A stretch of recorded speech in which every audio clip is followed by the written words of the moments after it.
Hello, welcome to Arcade Couch, the best place to show your friends to get your gaming goodness each and every Monday. My name's Unbound, and joining me on the couch this week, Ashley Hobley. Hey John, excited to be here. Let's go. Let's go.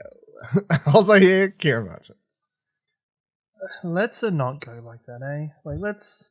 You know what, Chris? Let's go again with re-recording that. Let's give it a bit more feeling, a bit more passion. I'm looking forward to talking about this, Yeah.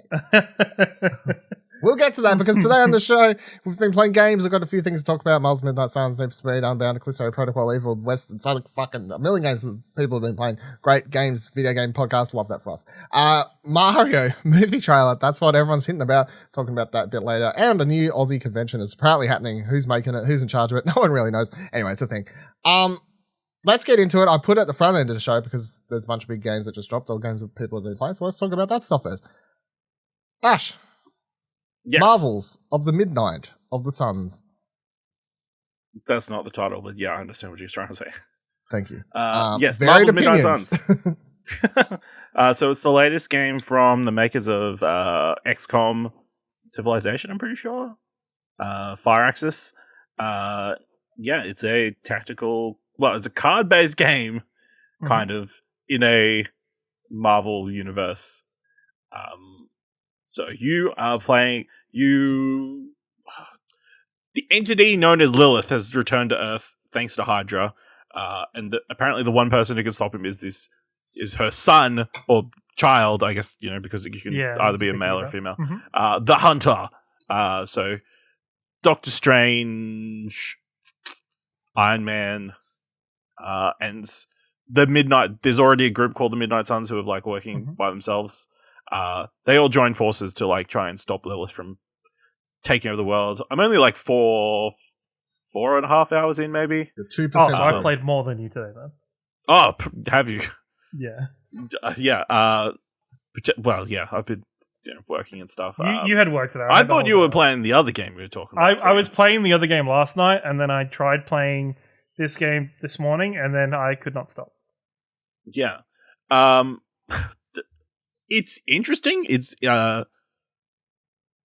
there's a lot of elements to it. Obviously, it's got this... The main combat is very card-based, and you got 3 card motions that you can play every turn. Each of the characters has her own deck that filter out a bunch of cards, and then you play them. Certain cards will build up your heroism, and then certain cards require a certain amount of his or heroism. Obviously, you've got all the basic, knockback effects and quick attacks and other stuff like that make it interesting. And then it's a matter of you just going in and kind of taking out a wave of people.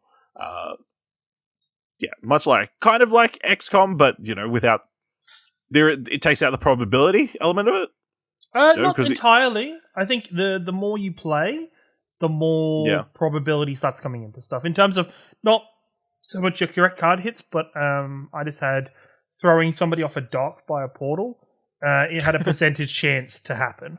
Oh, okay. It actually showed you what the percentile was for that happening. That's interesting. Or not. But it feels a bit different to XCOM.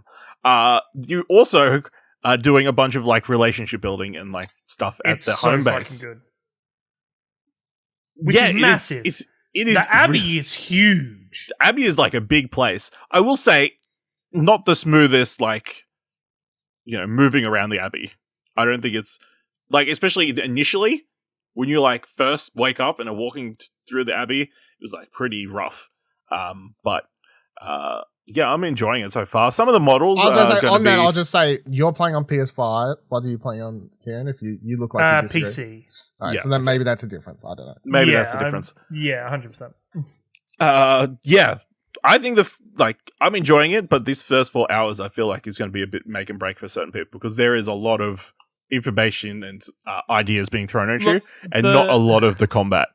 The combat is at the moment the minimal point of the game. I'm 5-6 hours in, and I have just got past where the game kind of has taken all of the reins off and just said, okay, now go play at Expo. So I've just had my first hangout, and okay, yeah. I just started talking to some ethereal person. Yes. So I've done a couple conversations with that person, but no, this game's to me is awesome. It's a lot of fun. The humor's hitting really well. It's surprising because I've seen a lot of people call it cringy dialogue and like that kind of stuff. Maybe it's later on, but it's very comic book dialogue. Yeah, but could that be? Maybe I'm giving it a easy pass because it's comic book dialogue. But I'm having a whole lot of fun. I think all the characters I've met so far have been really great. There's a whole lot of ways to upgrade your character. Lots of customizations, ranging from not only costumes for yourself, but costumes for the characters. I think the only thing that not bugs me, was when you're not in a cutscene dialogue, if you just are in a dialogue that's like mid-moving around the world, the characters don't move from the neck down. All of their movement is like head and like a little bit of facial, and not a lot of any other kind of movement. If it's a cutscene type one, yeah, absolutely fine. They look normal. But like the classic talking to a companion in Fallout or something. Those sort of dialogue tree ones. They're just standing there. They might move a little bit. Yes, but yeah, it is very. Yeah, it's very stiff. I guess it's very stiff. It's very basic. It kind of plays like a visual novel at times. Yeah, sometimes, very much so. And I think I was a bit worried about the main character, the hunter. I'm actually finding them kind of interesting, and I think their story developing is a good one.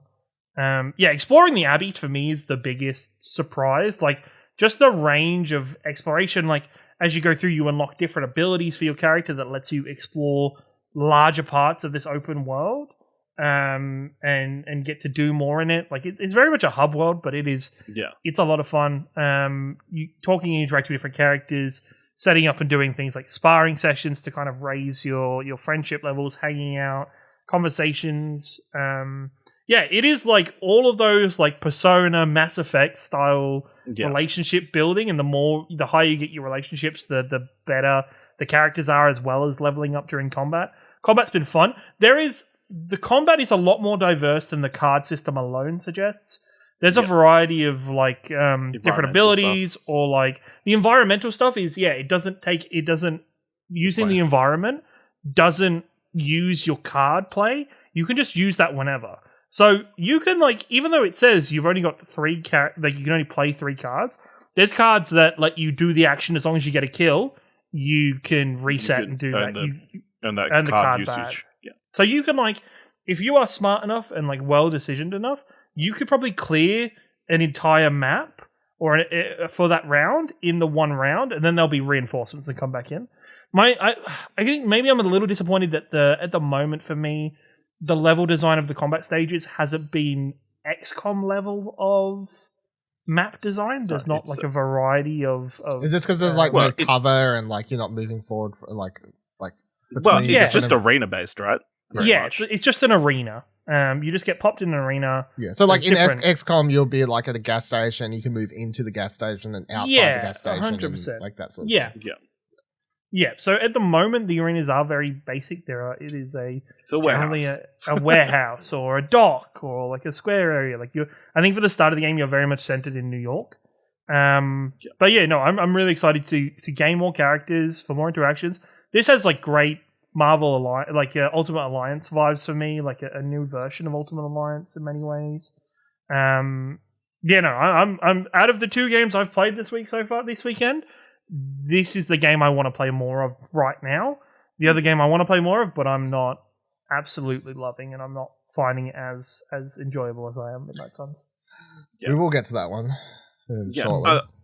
I'm really enjoying like the lore and the history and that element, and that's like lots of cheeky nods to different stuff. Even just the collectibles, like all the different tarot cards that are hidden around. Those are really cool designs. Yep. That I'm sure, if they're not selling some sort of tarot set after this, I'd be very surprised. As important in all of these kind of relationship building games, there is a doggo for you to pet while you're walking. There is around a doggo. Abbey. Charlie, she's a good girl. You should hang out with Charlie and let her follow you around, because you can do that as you get through. But it's been really good so far. I think as a Marvel fan, like you kind of get rewarded. There's some fun jokes. that Marvel fans will understand. And references. Also, not to I won't say what they are, but there has already been 2 Ghostbusters references in this. Yes. In this game, and I was just like, a lot of pop culture references. A lot of pop culture. It knows its audience. I think it plays out. The weirdest thing so far is so you have Nico from the Runaways you're talking to about you're watching a movie in the Hangout, and she's like, it's clearly a Western on the TV. But then she talks about this glowing briefcase. I'm like, what? Are they meant to be watching? Yes. Yeah. What's we call it? Pulp Fiction? Pulp Fiction, yeah. So that's really cool. So some of the designs are a bit iffy. Like, I'm not in love with the Iron Man design in this game, but I thought there's obviously some ultimate skins and that kind of stuff. The weirdest thing is that there's like swimsuit options for all the characters because they hang out by the pool. And they can wear different swimsuits. Is what it is. If you want to indulge in that, indulge in that. Quality critic score 8.5 on this one. I understand Nathan Hennessy from Well Played hated this game. Nathan Hennessy from Well Played does hate this game. Well, I don't want to say hate because I don't put words in his mouth. However, his review has aggressive feelings. His review, he's the lowest in Australia, which is fine. His opinion, but boy, is reading that review a interesting time. It's like, it's so funny because I read his review, I listened to, Well Played podcast. He tears this game new asshole, and now I'm sitting here listening to you being like, especially when Kieran, it's a funny thing because Kieran obviously, not for Kieran, I'm not saying this, but Kieran doesn't listen to the Well Played podcast. He has no idea what fucking Nathan thinks of this game. I listened to Nathan talk about this game on my way to work this morning. He's like, this thing, I fucking hate this game, basically. He's like the word, and the thing he hates most about this game, and by the way, I don't feel like this is fighting him under the bus because it's his public review, it's his opinion. Yeah, it's his opinion. Yes, it's out there. I'm not, this is the public. He's a nice guy. Yeah, he's a nice guy. Well Played people, nice guys. Yeah, and look, we have said on this podcast many times, it's perfectly fine for people to have different opinions, but this is it's just kind of funny. He's like, he hates the Abby stuff so much, like hates the characters and hates the dialogue. And I'm sitting here listening to Kieran be like, this is the best thing about the game. It's like, I guess maybe it's just different opinion, but it's just growing up on Mass Effect, Dragon Age, Persona. It's just that shit that I love from those games of just, okay, I get back or I start my day at the Abbey because the game is separated into days. And okay, I'm going to quickly run around, see who wants to talk, do my daily sparring, do my upgrades, go to a mission, come back, do some running around during the night. Even Brody at Press Start, who only gave it a 0.5 higher than Well Played, his review is also mostly centered around the negative part being the social aspects of the game. So it seems like if the social stuff for the game doesn't work for you, it really rubs you the wrong way because it's such a big part of the game. Whereas the people who it works for, there's all the other really positive reviews where Matt Huso from Houston, I just said his nickname is his last name, but Huso from Player 2, he loved it, and I think he's saying it's his game of the year. He loves all the aspects of it. Like Charlie from Checkpoint, she loves all of it. You know what I mean? It's all the dialogue, the characters. It very much seems like the people that love this game love the social aspects. The people who don't like this game that much, they say the combat's good, but they hate the social aspects. It's okay. Do you come into this game wanting an XCOM experience? Because I feel like a lot of people have. So yeah, XCOM is 70% combat and strategy, 30% base management, story and that. Where this is 70% story, 30% strategy and stuff. And I think as you play the game more, it does open up. There is more side quests, more opportunity to do combat and stuff like that. But no, I guess it is just personal opinion and what you enjoy out of games. I really wouldn't have picked this game to be one where there was such divisive opinions. Out of the 2 we're going to be mainly talking about this week, I thought the other one, which we'll get to after I talk about something else, but I thought that one would be a lot more divisive, where it seems most people are on the same wavelength. And this one is the one, even outside of Australia, there's reviews that are similar. People are giving it really low in American outlets and really high in American outlets. So, of course, our ExplosionNetwork.com quality score is Australian critics only. Yeah, 100%. So before we throw it back to Kieran, he can talk about the other game he's been playing. I've been playing a little bit of Need for Speed Unbound, which is the new Need for Speed game, which they have done. There's a new Need for Speed game? Can I say before until I saw you and Kieran from Press Start talking about this on Twitter? Fucking new no editor idea. of Press Start, by the way. New editor, congratulations, new editor. Let's fucking go. Before you two were talking about that on Twitter, I had no fucking clue there was a new Need for Speed. Yeah, I really don't feel like don't think you should feel bad. Like sometimes you say things where you're like, I didn't know this. I'm like, you should totally have known that. But this is not a case where you should have. Like, I feel like they've done fuck all promotion for this game. But surprisingly, pretty good so far. I don't know exactly hours I played, but it's a lot. So there's two sides to the game. You've got a single player, and then you've got the multiplayer. So I've mostly played the single player so far, but the single player is like very story driven, and I'm not saying this in a bad way. I'm actually really enjoying the story driven aspect of the game. So it starts out, you play a customized character, you do the first couple hours like for a play. I don't want to spoil the twist or like the story because I am actually enjoying it. So but you like sort of get to know these characters, and then like a big event happens, and it skips 40 year and all these sorts of things. But it's very much like it's built on a day-night cycle and like a risk-reward, I guess, where you can go out and you do races during the daytime, and you may not be able to do all races that are available because some are either free to enter and then others are will cost money. But then when you go back to your garage, it'll switch to nighttime, but any heat you gained during the day by like street racing, cop heat that builds up, that carries over to night. So you have a risk reward of like, you can do more races during the day.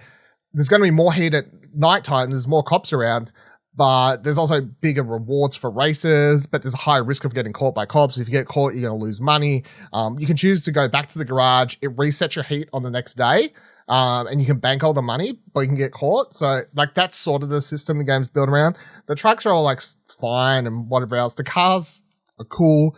The big like selling point for this game in the trailers they have going is the anime as fuck aesthetic. So the older characters, Kira's suddenly like, oh, I'm into it. But so all the characters are anime inspired, flavored, like sort of character designs. And the cars in the world are realistic looking, but they have anime inspired effects happen. So like if you drift around a corner, it'll have like a sort of like very anime style, like drifting animation, like you're an Initial D. However, it's built on top of a realistic looking car and world. It's kind of weird, but it sort of works. Like it's odd. It's sort of between everything, the street racing, the soundtrack being pretty good actually so far. I've been enjoying it. It's got some bangers. It's probably the most fun I think I've had playing a Need for Speed game in fucking, I don't actually know in how long. Like, and I quite often jump into these and go play for like a couple hours. I probably played them for as long as I played this and go, yeah, I'm out. The fact that I'm here saying I'm enjoying this and I want to play more is a huge plus, I think, in the world of Need for Speed things. So that's the single player when I played. You also have like rival. You can do side bets just quickly before I move on. So you'll have like characters. You're racing the same sort of people because it's like they don't pretend there's like 200 people racing in the city. Like you're racing the same sort of people every night because they're the same people that turn up at these street race events. Yeah. And you can sort of build up rivalries with them, and you can do side bets. So you can make a side bet. You got to beat this person. It's like you're predicted to finish like third. Someone's predicted to finish fourth, so you can make a side bet with them, and if you beat them at the end, you'll get like extra money. This game, I've come first like once, by the way, and I don't even think I think you're not supposed to win all the time. I think you're supposed to build up because I feel like games that expect you, like these racing games that expect you just to win every single race, I don't think's as good, and I think it just puts the expectation on you just to restart races to until you don't. Yeah. So as long as you're coming like top 5 or something, you're making money. Like you can make if the money, if it costs like $2,000 to enter the race, if you're like top 5 and you maybe only making $500 on top for 5th, and whereas meanwhile you're like getting like $5,000 on top for coming first, but you can be progressing slowly. But there's progression to it. Like you feel yourself getting better, your car improving, or your knowledge of the tracks and the circuits improving. Yeah, I think it's a better overall design. You only get a certain amount of restarts every night too, so that's the other thing. You can, on the entire 24-hour cycle, morning, daytime to night, you can only restart tracks like 3 times. So if you use them all on daytime tracks and you come to nighttime, it's like when you come dead last, It'll snooze you lose. Yeah. You're too bad. So there's lots of little systems built into the game that's actually quite interesting. So that's single player.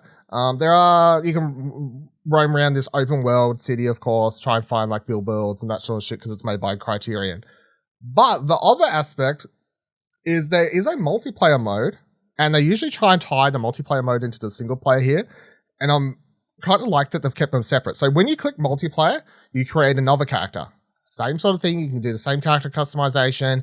You can create a completely different character that's your multiplayer online mode character.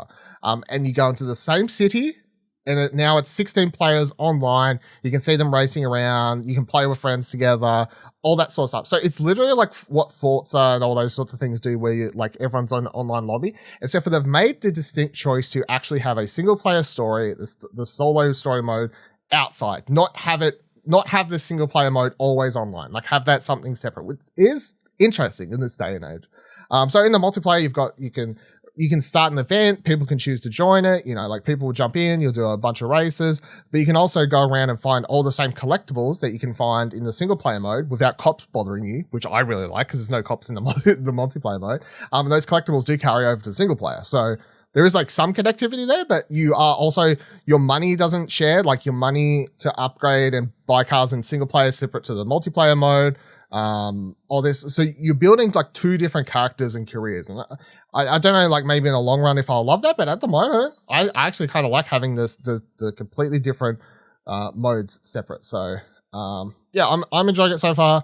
I don't know when I'll have like final thoughts. There's like no reviews out, at least as far as I'm aware, because they gave, critic codes, whatever. Review codes went out at the same time that the early access, because this is EA game, they do the whole like pre-order deluxe edition, get access 3 days early. So codes went out the same time they did.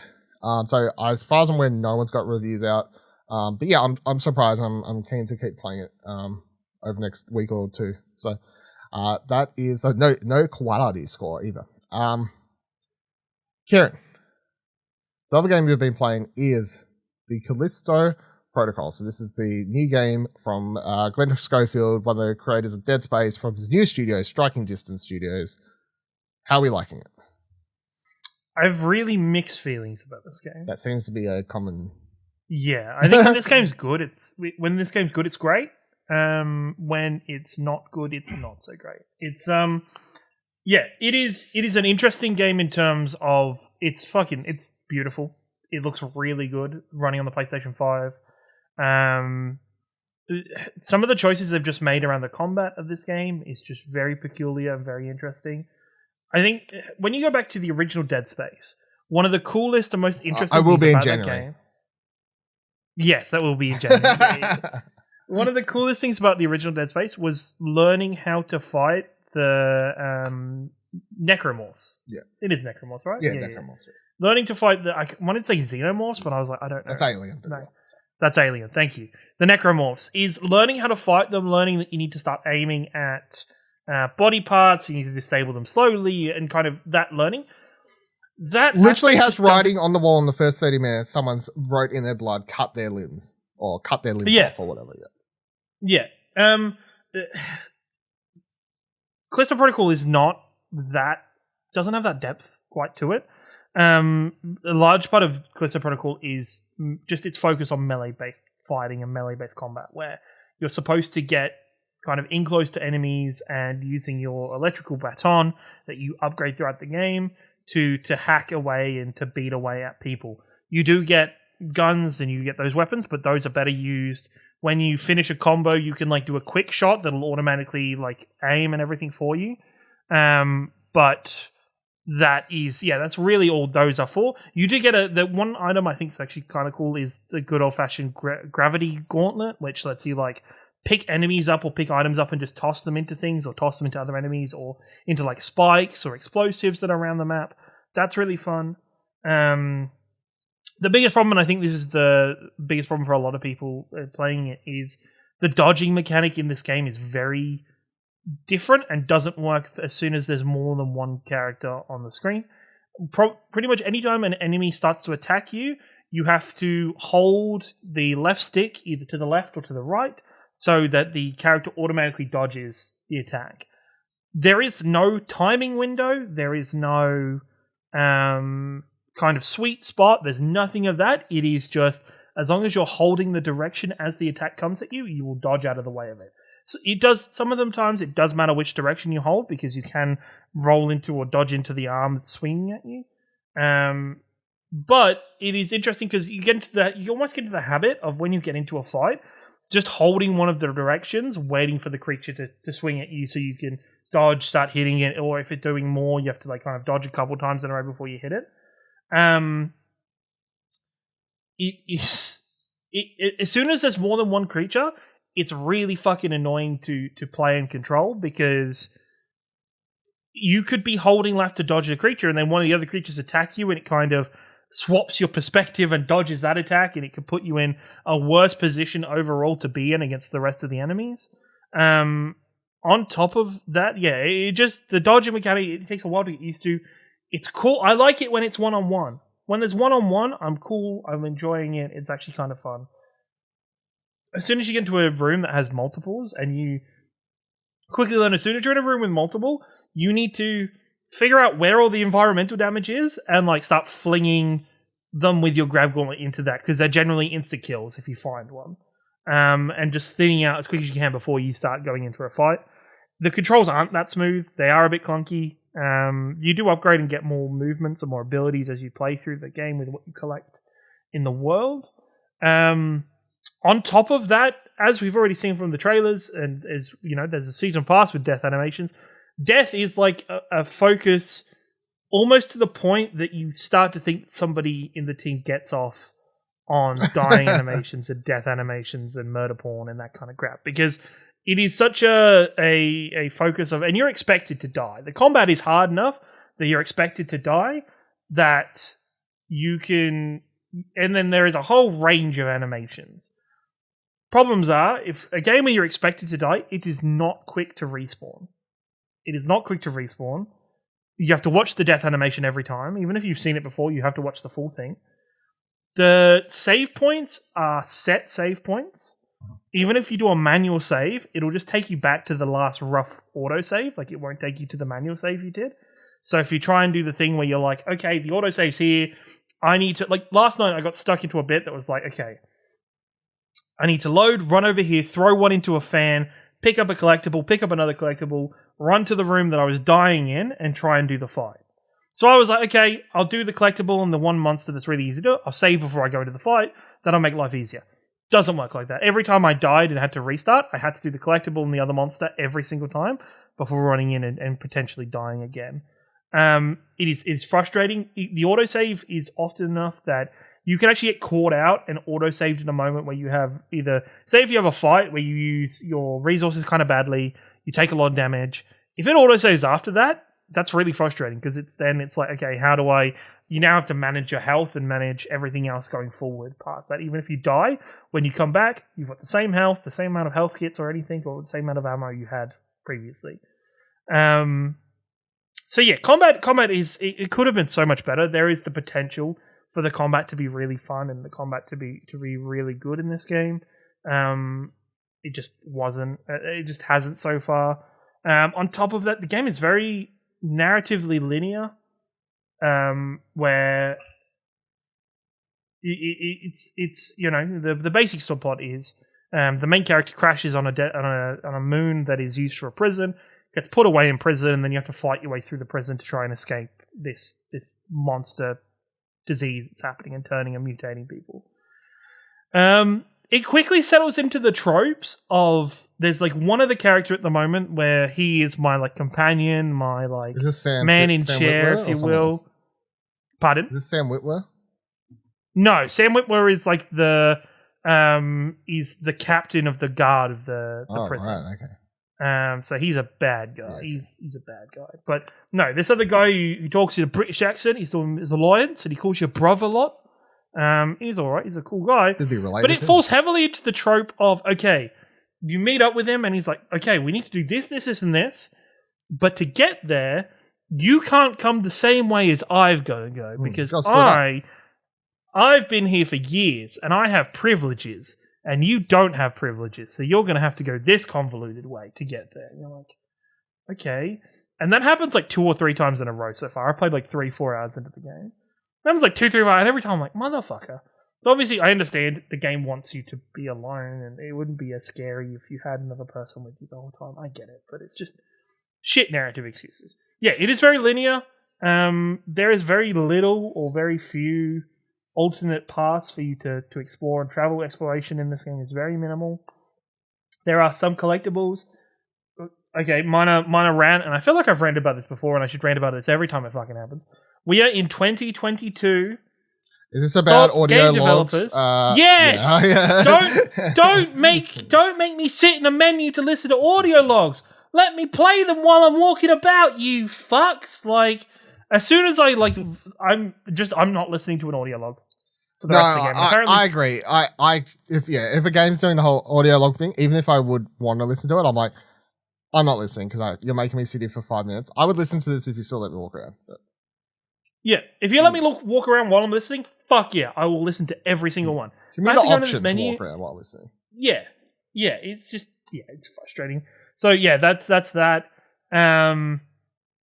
It is scary, but at the same time, not that scary. Like, it relies on jump scares a lot. Yeah, I was gonna say, every review I've read says the game's not scary. They just say it's like. It can be tense at times. Like, there is times where you can hear the creatures kind of scuffling about in a vent or something near you or underneath you, and you're not 100% if it's going to jump out or not.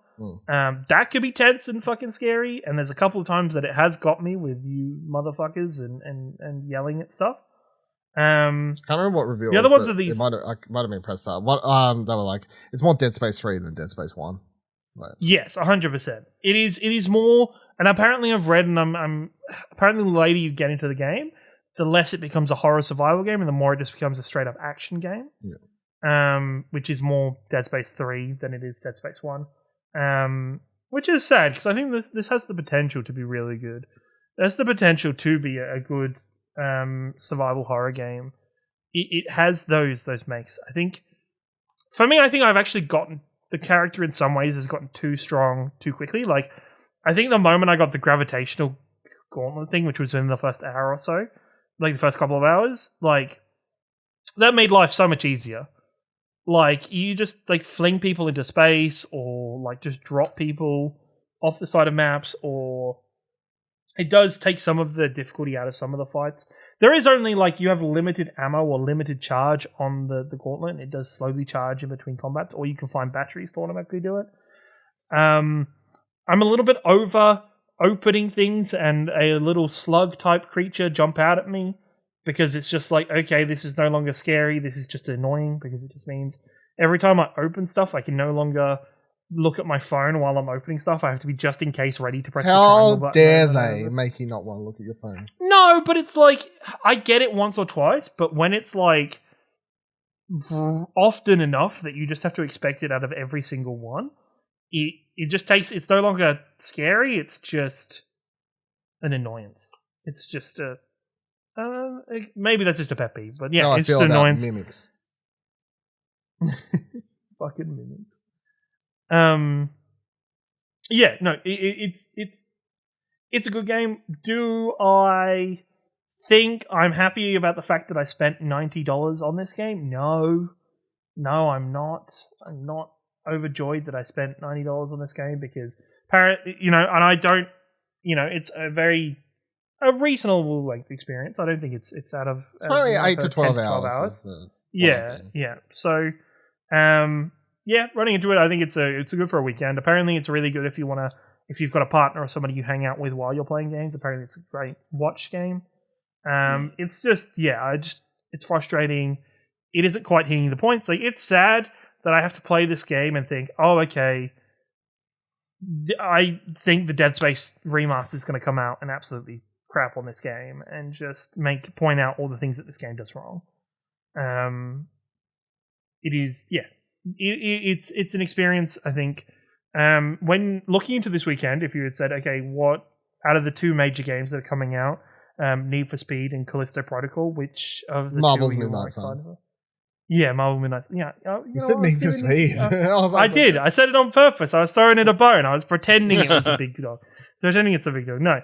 I would have said I'm more excited for Callisto Protocol, and then I'm kind of open to Midnight Suns.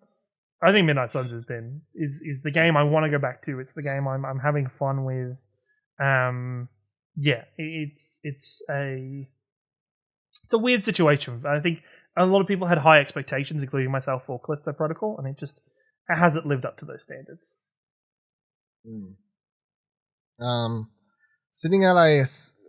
It's got a 7.5 quality critics score on ExplosionNetwork.com. So that's which I think is actually a bit high. I think it is okay. It had a very limited. It had 5 reviews. Not many people got review codes, so that's It had not review codes, and I think this was also the first dodgy thing. Is that not dodgy, but it's also a red flag. Is when the review embargo was midnight American time, which meant that you could buy it at midnight in Australia, finish it before the reviews were even out. Yeah. No, you couldn't.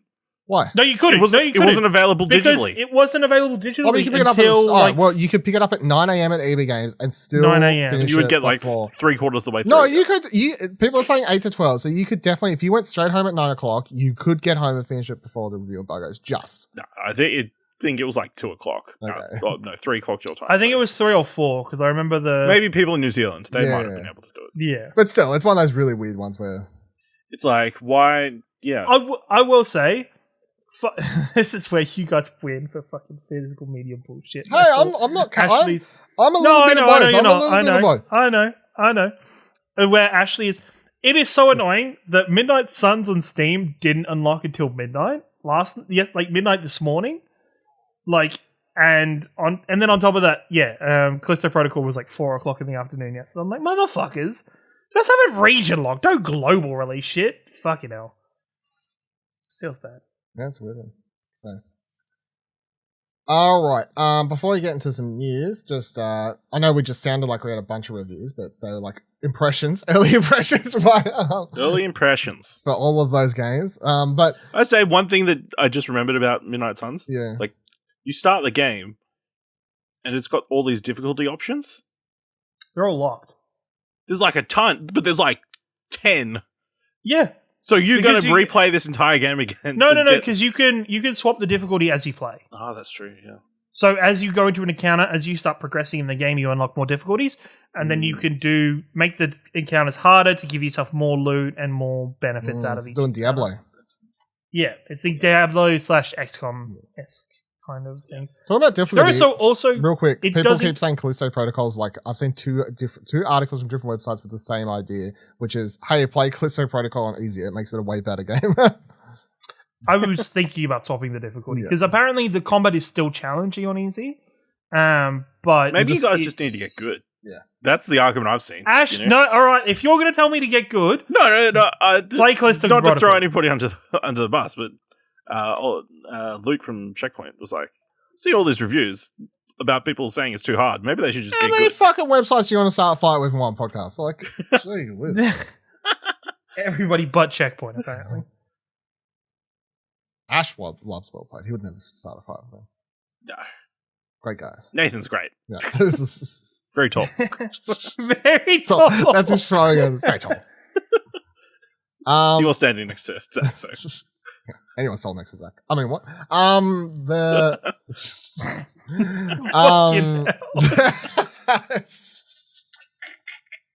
It's fine. My review I put up for this week was Evil West. So I gave this one what the fuck did I give it? 7? Yeah, 7. I said the story here is dumb fun with some purposely hammy and equally terrible dialogue, but I enjoyed it for what it was, as it felt like a B movie. Combat gets somewhat repetitive with the lengths, as eventually you enter a pool of the same but stronger enemies, and the level design is, as stated, a simple throwback. But Fly and Wild Hog know what they're doing, and there will be an audience for Evil West. So Evil West is this what's the fucking genre? I don't really know. It's like a steampunk. It's like a third-person action game, right? It's not being action game, but it's like steampunk inspired, I guess, or not steampunk, it's like Tesla inspired. I don't know. Arcadey. Yeah, it's old school. So it's a throwback action game in that the levels and everything is just super linear. It's literally like walk down a corridor, open a couple boxes, get some health back, blah blah blah blah. You walk up to a big open area. You're just gonna fight a bunch of enemies. It's just an arena of enemies. It's a Doom is the game that I saw constantly brought up. So I even I bring up Doom mine as well. So that doesn't surprise me at all. I forgot you did that. Yes, that makes sense. So I gave it a 7. The quality critic score is 7.5.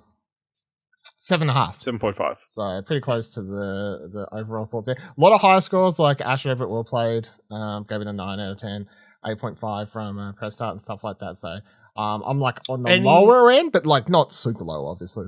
Any opinions you want to start a fight about? Any people not gonna say that. Like I don't like everyone else who I've seen say. So my complaint is just not really a complaint. Like I just don't like. I like it for what it is, and other people just like it for what it is a lot more than I like it for what it is. Like it just seems to be like that's what they want. Yeah, it's just 100% what they want. Like, which is fine. I knew going into it what it was going to be, and I enjoyed it for what it was. Just not as much as others. But yeah, it is just a super fucking dumb hammy game. Like the characters just dude, bro, cowboy. One line. But it's from Flying Wild Hog, right? Yeah, who do serious, the team that does Shadow Warriors. Shadow Warriors, sorry. Yeah, Shadow Warrior. Which isn't the most serious game. No, not serious at all. Yeah, and that game's inspired by Doom also, but just sillier. So it's like a continuing thing. Didn't that come out before Doom? So well, the third one's very inspired by Doom Eternal. So yeah, okay. Yeah. But yeah, I hear there's like some crazy weapons in this game. There are some pretty crazy weapons in this game. So this game is weirdly, if you look at screenshots, you'll think it's a third-person shooter. You do have guns, but the game is mostly built around melee combat. So this and the Callisto Protocol have a similar showing factor, I guess. But you have after your like first hour of the game, the character gets this. So you're fighting. He's a vampire hunter. That's what I should say. Like, so you're working for this American corporation. He fights against vampires and other supernatural enemies. It's like Blade here.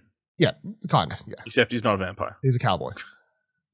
And white. It's set in the 1800s or whatever. Yeah. But so you're fighting against all these creepy crawlies, and then they introduce the big bad vampires, like making weird hybrid vampires. Whatever, the plot's here or there. But yeah, so you go into fighting, you get this, early into the game, you get this powered up, like massive glove thing that's powered by electricity. It's like they've learned to hone electricity into weapons and stuff like that's the big part of the game. You've got the only one that's been made so far. So you just go ham. Punching enemies, you can block enemies, power enemies, all that sort of stuff. And then as you proceed to get further into the game, you unlock other things like the ability to. So you'll get a shotgun, but it's on a cooldown. So you click. I think it's like left on the D-pad. I was playing on PC, but you got with my Xbox controller. You click on left on the D-pad, and it'll just like fire one big shotgun blast radius, but then it's on cooldown after that. You have a pistol that is like. Doesn't do a lot of damage, but you have infinite ammo for that. You have a rifle that's really good for it. But they're all sort of, this is where the Doom thing comes in. You soon learn like what weapons are for what enemies that they'll, so they'll spawn in like flying enemies.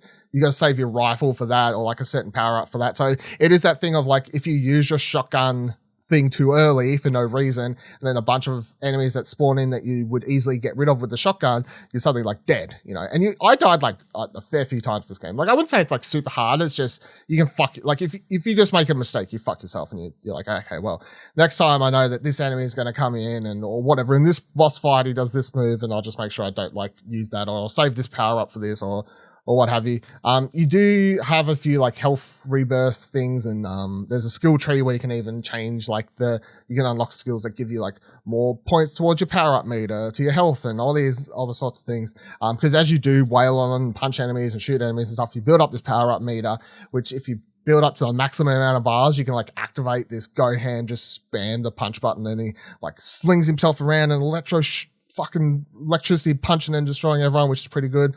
And then lots of stuff in this game I don't even understand. Like there's like after a couple hours, suddenly you can look at an enemy, press the block button and forward, and you can like lasso yourself through them. So you're like flying across these fields, like just starting combos, and it goes ham. And the story is absolute nonsense, but in a rather enjoyable, as I said, like B-movie enjoyable way. It's just stupid, but sort of fun. And the dialogue is terrible, but sort of fun. Like it's one of those sort of games. It doesn't look super pretty, like very much like a lot of the game. It feels like a throwback, but I realize as much as like it's not highly graphically like very pretty. I do love the art design that went into the game. There's definitely like, although everything doesn't look like a next gen title, you can tell a lot of work actually went into the production design of the game, the overall lighting, the mood, the setting, the background design, a lot of these places. I really love that. So that stood out to me amongst everything else. Like, but yeah, 7. I would, yeah, if you know what this is and it sounds like, fuck yeah, I want a game that I can play like just a sort of throwback, like don't have to think too hard about it, fucking kill vampires game, go for it. Because for a lot of people, this is, yeah, as the reviews around Australia that I've seen, for a lot of people, they're like, yeah, this is exactly what I needed, you know, just throwback sort of simple action game. So that's cool. And another review that went up this week was from Jacob, who reviewed Sonic Frontiers, and he loved that as well. So he gave it an 8.5.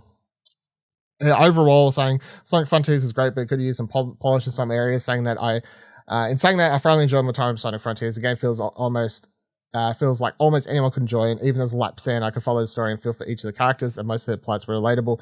The feel of the battle, level design, and story were a decent enough combination to have me wanting to come back to the game. And even though I finished the main story, there's still a pull to try and 100% each island and fully experience everyone's side stories. This game is really interesting review-wise as well. I feel like there's been a lot of I feel like this is overall, even with some of the more negative reviews, it's got enough like really positive ones that it's sitting at probably one of the higher Metacritic. I don't know what it is, but it's probably one of the higher reviewed Sonic games in probably 10 plus years. It's sort of crazy because some people I've seen like, it's like a 6, whatever. I didn't love it. Other people are like giving it quite high scores like this, and they really like it. So for the people it works with, which is great, like as I appreciate that the Sonic team tried something so different and it's not worked for everyone. But for the people it has worked with, they're like, yeah, the game's great. So, open world Sonic game. There's lots of ridiculous stuff that's in this I didn't even know about. Like editing Jacob's reviews, talking about fishing and stuff. I'm like, what the fuck is this game? You know, I'm like, what the fuck is going on in this game anymore? So, read his review, of course, and mine for Evil West Explosion Network.com.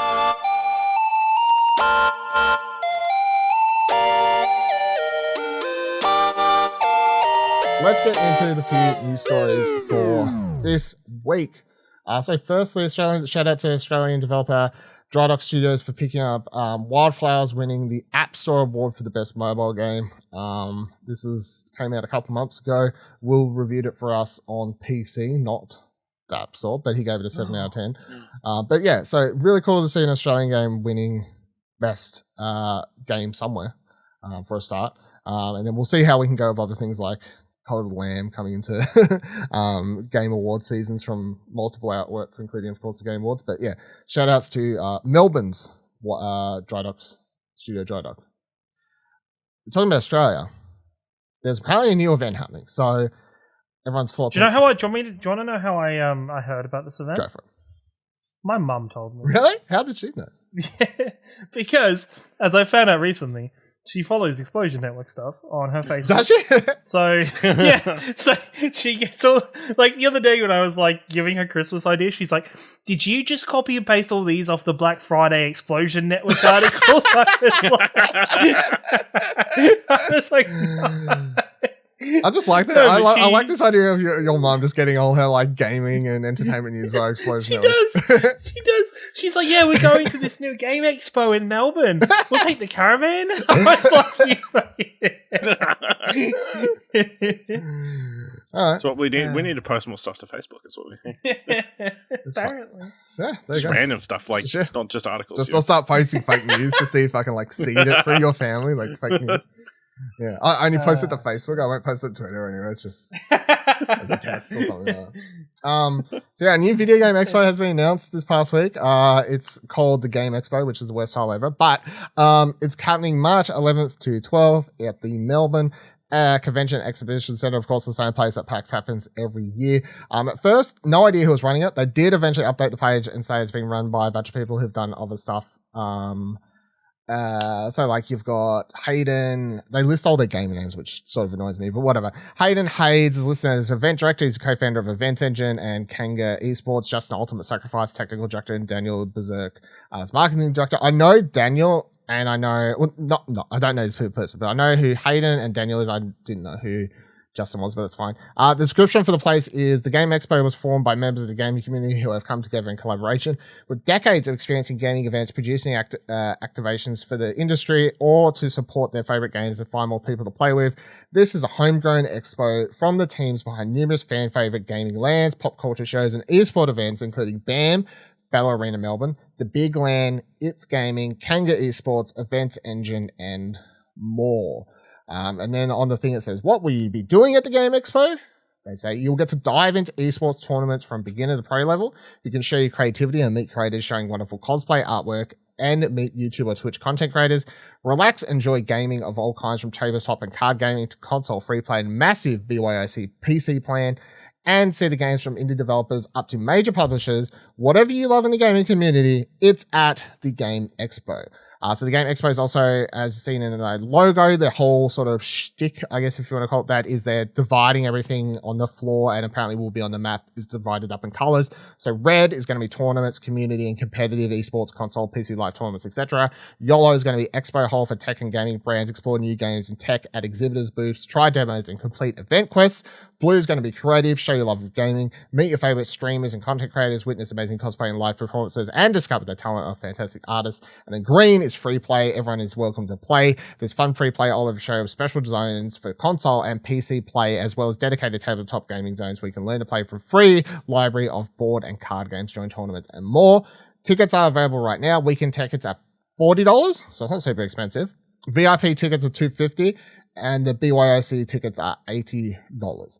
Now, this thing sort of got shit on Twitter by everyone. To a degree, I think there was an element of I understand why, because there's a bit of wariness when it comes to events. Look at Crunchyroll last year, and them not being run properly, especially when the page goes up, it doesn't say who's behind it. It doesn't say any information. Crunchyroll earlier this year, sorry. All that sort of stuff. It also is the main worry that people seem to be having is that, hey, they're already charging people for tickets. It doesn't say who's going to be there, what game's going to be there, it has nothing, absolutely nothing. And I know that the thing is well, PAX never has a full schedule. They usually have something by the time tickets go up, some idea. And they're an established event. That's the main thing. Yeah. If you want to start a new event, I feel like you sort of have to come out the gate. Now, my 2 cents on this before I get your opinion, I want this to hopefully work out to be great.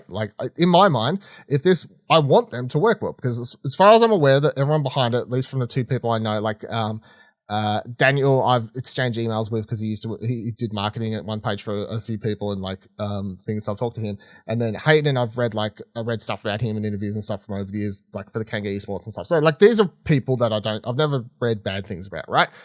It's a massive event. It's a change from what they're usually involved in. So you just hope that it'll go well. But if it goes well, I think it's fantastic, because it means it's an Australian owned and run big gaming convention. And that's awesome for the industry. And it means that there would be potentially going forward a cool big event at the start of the year and a cool big event at the end of the year. And I think that would be really cool as well.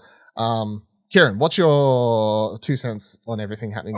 I'm curious about this. I'd like to understand how this, in a way, differentiates itself from PAX, because just from reading this, it doesn't look like there's the panels and stuff that there normally is at PAX. It doesn't. It reads like it's very much centered on the actual. It's centered on people doing stuff together, not sitting in a room listening to people. Yes. Yeah, exactly. I'm curious. The curiosity for me is this VIP weekend pass. Looking at it, because it's such a big jump from the $40 to something dollars for the I would presume they're trying to lock in what Twitch and YouTube creators they can get to come to an event, and then VIP pass will get you in with them. So this is what the VIP pass gives you: access to the Game Expo Saturday, Sunday, access to the VIP lounge, snacks and soft drinks provided, 18+ area, exclusive Founders VIP pen, $100 voucher for the Game Expo merch booth, VIP early access to the Expo floor from 9:30 a.m. Skip the queues with separate VIP lines for ticket collection and Expo entry.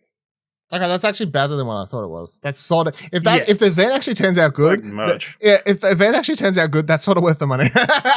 To skip lines is worth money. Yes. Especially if you go, okay, you deduct $100 because you get $100 worth of merch out of it. it's really $150 VIP ticket. Like that's pretty good. Yeah, and then it's $40 for the weekend pass. That's it. It's plus soft drinks and snacks. Yeah, sure. Yeah, and how so you make sure to drink enough to cost so much $2 a can, $2.50 a can. You can drink enough soft drink to make up the rest of the money. Yeah. But yeah, no, I think it's an interesting event. I just hope. I would really love the esports to be a major factor of it. Like, I would love them to. Well, it should be considering their past. Like, their past is esports events. So. Yes, and especially when you look at the Melbourne Esports Open. Like, if they do that on a somewhat smaller and more compact scale, like that's exciting. That's good to see. I'd be interested to see if you could get as a general consumer, because we had this feedback for PAX. I'd be interested to see if a general consumer gets 2 days worth of content out of this event, if you're not covering at this event. If you're not going to be taking a console, taking a computer to play at, if you're not competing in esports events, is there 2 days worth of content here for a general consumer? Hopefully. I would be interested to see what developers participate. It's a very different time of year, so it'll be interesting to see if we get different. I think I saw it pointed out the other day. Now I forgot. I think the developer whatchamacalls are on like the weekend after, or like in America, I can't remember what it's called now. There's something on that a lot of indie devs may be going to in America. Okay. What's it called? The Big Game Developers Conference. That's it. Yeah, the GDC. GDC. That's it. GDC is on like the weekend after, or that weekend, or like some weird. Yeah, it's weird time. Yeah, so it'd be interesting to see what stuff is there, but I hope for the best for it. I think, maybe I'm actually a little bit maybe disappointed. It's not disappointed because it's convenient for me where it is, but I do kind of wish this had been located somewhere other than Melbourne, because I think it being located in Melbourne gives it... It automatically compares it to PAX. Yeah, it automatically puts it in the same ballpark as PAX. It's in the exact same location. People are going to be going to the same location 2 times in a year if they go to both. And if people are going to choose between the two of them, people are going to go to fucking PAX. They're not going to go to this thing. Like, I almost wish this would differentiate itself, put itself in Sydney. Or, even better, put itself in Brisbane. I don't really know, personally, what the convention They used to do like EB Expo there, so... And they have Comic-Cons there and stuff. So in Gold Coast, yeah. So, like, do something in Brisbane. Like, change it. Like, just do something a bit different just to kind of... give people more of a reason to go elsewhere in Australia, to give people more reason to travel. Hopefully, after this year, they might move it and go. I was about to say, I think it's because they all are from Melbourne. Like, that's where the esports stuff has happened. So, I presume it's just this is where we are sort of thing. Like, yeah. But yeah, overall, I'm positive and I hope for the best for it. Ash, what's your hot takes? It's fine. It just kind of looks like budget packs, Yeah. It feels like they're definitely they're kind of hoping that people show up for community and the community aspect, not necessarily for first play games, developer talks and that kind of stuff. Which is okay because they're not charging the same amount that PAX is. Like PAX is like $90 a day. Yeah, $90. Oh, there is panels apparently. Sorry, I'm just reading. Okay, there is some panels. Okay. Yeah. But it's still early days. But yeah, if it's a community event, I assume it'll probably be very shopping focused. If it's a lot of stores and you'll be able to maybe an artist alley and that kind of stuff. It could be cool. Obviously, heaps of people turned up for the Anime Expo. So there's obviously demand for these kind of events. But yeah, it would have been nice to see it somewhere other than Melbourne. But Tassie. Melbourne's got to be the center of the gaming universe here in Australia. So that's true. I presume I'm going. By the way, I'll say that now. Like, I'm probably just going to go. Like, I feel like I should go. You feel like you should go? I feel like I should go. Like, new gaming event, Melbourne. I feel like I should go. Right. Why are you laughing? I don't know, just the way you're saying it. I feel like I should go. I feel like I should go. I feel like I should go. I'm being called. I have been called. I need to answer. Splashnova.com, one of the biggest gaming websites in Australia. I should go. Right? It's like you just want us to affirm your decision. Like you're wanting the Do you think I should go? Yeah, I mean, maybe you should go. Maybe you should go. Do you think you should go? you know, if it does turn out like the Crunchyroll Expo, at least you'll be there to document. Yeah, I was like, that's the thing. Like, there's no bad outcome. Either it's really good. Is there a part of you that's like, man, I hope this is disaster. Okay, it's so no, I want it to be good.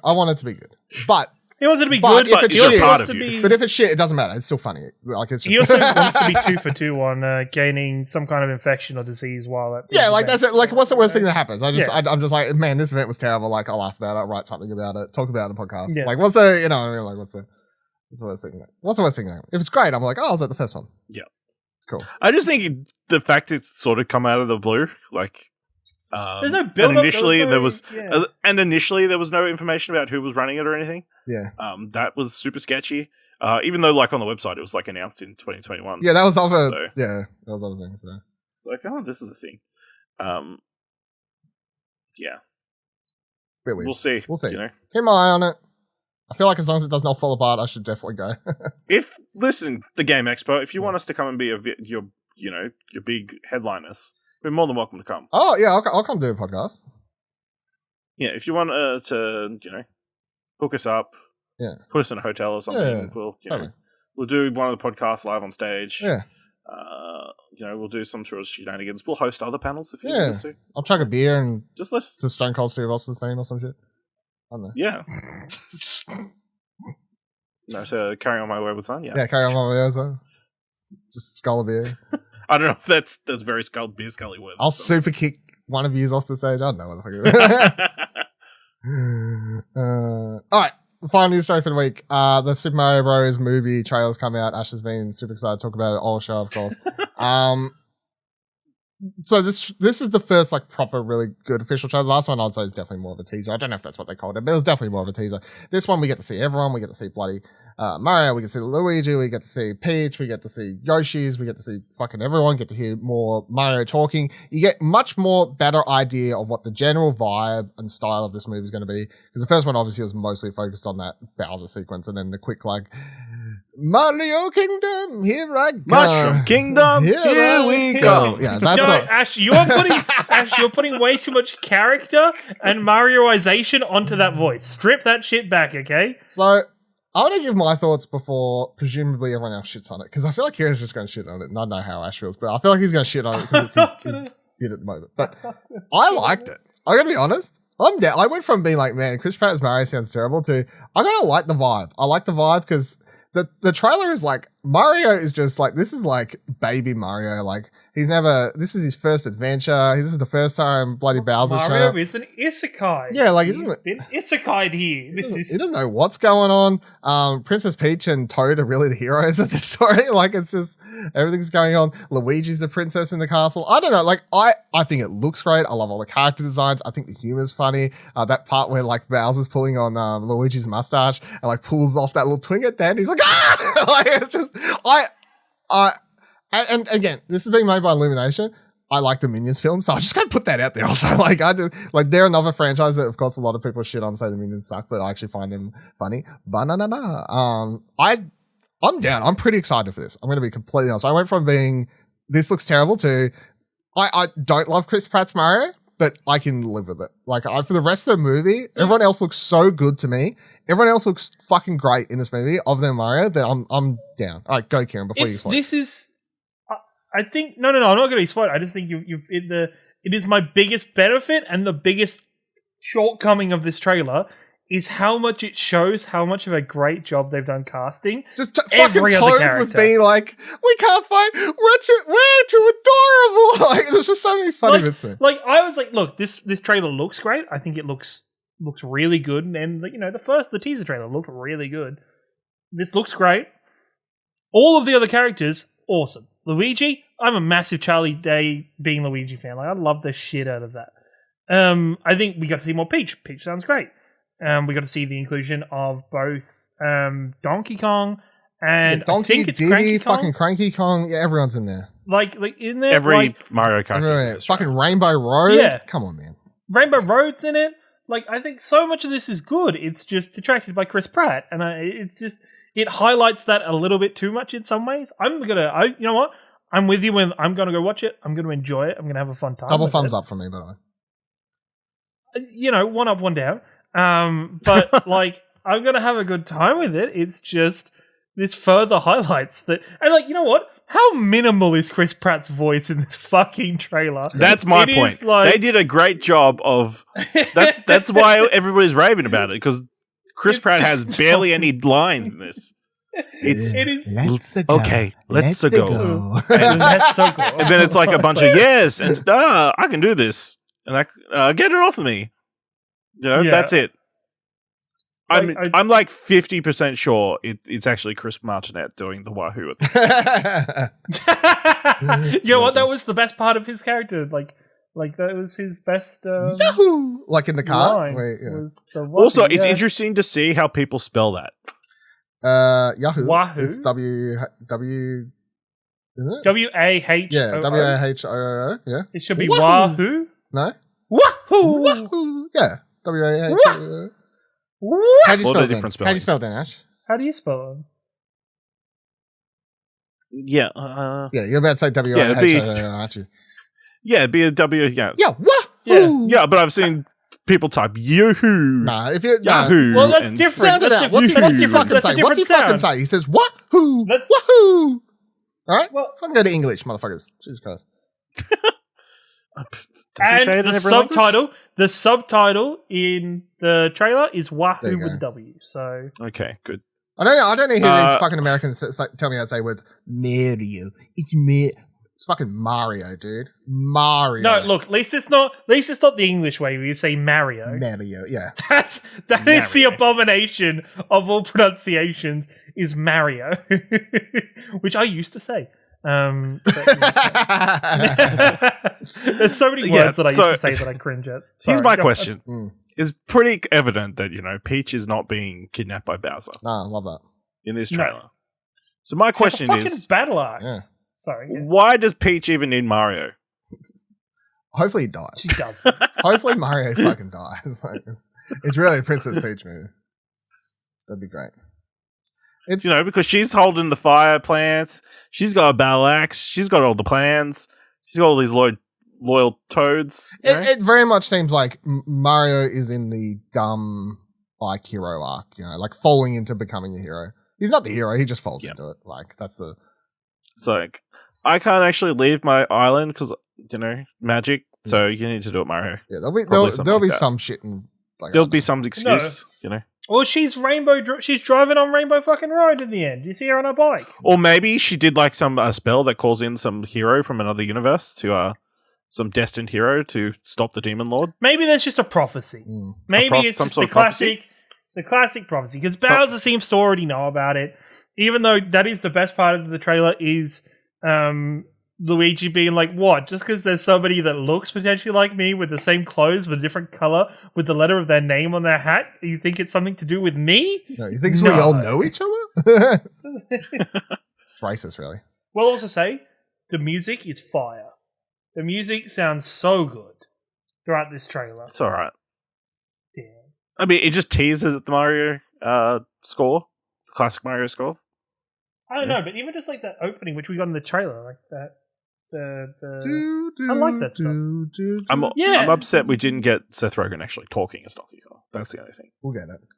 Even though he introduces the trailer. With his dog, which was cool. They did a whole entire Nintendo Direct, Yeah. Did you see this? Because you had Anya Taylor-Joy there, and then you had Seth Rogen. Her video was more professional, and then Seth Rogen's just on his phone being like, oh, here's my dog. She's called Zelda. I love the game. By the way, look forward to the game. Here's my dog again. I appreciate at the end being like, on my street, there is a cat called Mario. Yeah. Another. I was just like, here's the trailer. Yeah, here's the trailer. Everyone. Also, calling, even though it's an honorific, I just love him being called Seth-san. Yeah.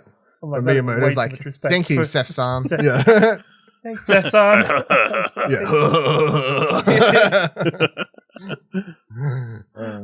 But yeah, I think, there's so much stuff going on in this trailer. So many links, hints to different parts of the Mario lore. Yeah, so you got Smash Brothers at the start, Super Mario Galaxy references, Mario Kart references. Well, the whole opening thing is the Donkey Kong level, from Donkey Kong, the original Donkey Kong arcade game. It's obviously the steel beams. There's barrels being held up and that kind of stuff. Of course, they do introduce Mario Kart for some reason. Yeah, fuck it. I was very surprised by that when I saw. No, I think the first time I saw the trailer, because I didn't watch it live, was Dylan tweeting at Nick. As soon as I saw Rainbow Road, I was like, holy shit. Nick. It's the wrong version of it, though. It's too bendy, too wavy. It's like, got to be the isometric. It's got to be in the middle of space. Still. In the middle of space. There's no risk of you falling off into the abyss. fact that they chose any version of Rainbow Road to include this, I think it's glorious. No, where's the womps, Like, there's They've got this huge platforming next segment at the top. Which is great. Like, way above the sky. Yeah. How is Mario not dying all the time? So high. He has lives. I can't wait to see him, like, try and step into a pipe and then just accidentally disappear. Oh my god. Also, it looks like he'll actually do some plumbing in this movie. Yeah, he does. He is doing plumbing. It's been the first time ever. At that tap. He looked at that tap. Looked at the tap. He has a spanner, so he may actually do the first piece of plumbing. Yeah. What are you giving it at? 2 thumbs up. Yeah. Again, minimal Chris Pratt. Is that your but also less lines that I can use to learn. Is that like your minimum? My impression. Okay, yeah. So you want to learn the whole script? Yeah, I guess so. The less script you have to learn, the show in place. Yeah, the better the movie. I understand that. I was trying to see real quickly because I put up that poll and I forgot to look what the results were. What the results were. Oh, here we go. So 71.4% gave it double thumbs up, 21.4% one up, one down, and 7.1% gave it double thumbs down. So overall, positive thoughts for the Mario trailer. All right, that'll do it for this week's episode of Arcade Couch. Let us know what you thought of anything we've discussed on the show, either on Twitter or Discord.